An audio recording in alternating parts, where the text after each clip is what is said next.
Okay, how you doing? Welcome back to the Yaks Fitness YouTube channel. It's Chris Yakimchuk here, the owner. We're back on the power squat machine, which I've already showed you a traditional way. This is kind of the non-traditional way to do it. It focuses a little bit more on the glutes and the hamstrings, okay? So for starters, she has her feet positioned much further back on the deck, okay? A little bit wider stance. She is also going down to about 90 degrees, slightly better, letting her glutes and her hamstrings engage and also pushing off with her heels.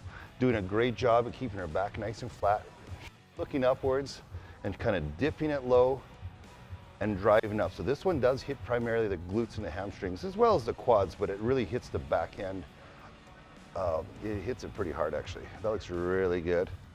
You gonna do a couple more? Nice job. I hope you liked this video and subscribing to our channel, by the way. And I look forward to seeing your comments and suggestions, what you'd like to see. Nice job, Hib.